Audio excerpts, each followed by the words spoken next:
در حالی که کارکرد چندین ساله شورای عالی صلح افغانستان همواره با انتقادهای جدی روبرو بوده، مقامات این شورا تشکیل کنونی آن را مؤثر ندانسته تاکید می‌کنند که باید در مورد آن تجدید نظر صورت گیرد. عبدالحکیم مجاهد، سرپرست این شورا، روز چهارشنبه در نشست تحت نام آینده گفتگوهای صلح که از سوی گروه تحقیق و دفاع از حقوق بشر در کابل برگزار شده بود گفت که صداقت افراد در قبال منافع ملی موفقیت پروسه صلح را تضمین کرده میتواند. آقای مجاهد تاکید میکند که برخی از اعضای این شورا ضعیف عمل کرده و علاقه‌مندی به موفقیت پروسه صلح ندارند، اما از فرد مشخص نام نمیبرد.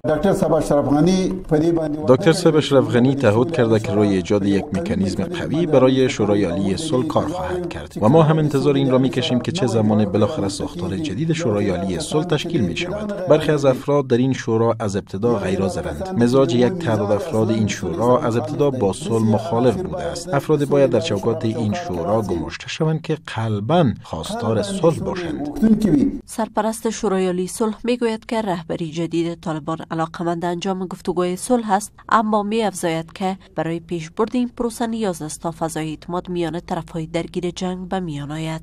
آقای مجاهد میگوید که حکومت افغانستان و جامعه جهانی باید تلاش‌های صادقانه را برای موفقیت این روند انجام دهند. این اظهارات در حال صورت میگیرد که گفته می شود در عقب ناکامی پروسه صلح عوامل خارجی نیز نقش داشته و حکومت افغانستان تاکید کرده که کشورهای منطقه به خصوص پاکستان که از حامیان اصلی طالبان مسلح محسوب می شود اقدامات صادقانه در این خصوص نداشته است. اخیراً عبدالله رئیس اجرایی حکومت افغانستان نیز گفته که تا کنون کدام اقدام مشخصی که نشان دهد اسلام آباد از حمایت مخالفان مسلح دولت دست کشیده باشند به چشم نمیخورد. از سوی هم ملاله شینواره، مشاور رئیس جمهور در امور جوانان، خواستار لغو شورای عالی صلح شده، میگوید که حکومت باید هیئت با صلاحیت را برای پیشبرد مذاکرات صلح با مخالفین مسلح تعیین کند.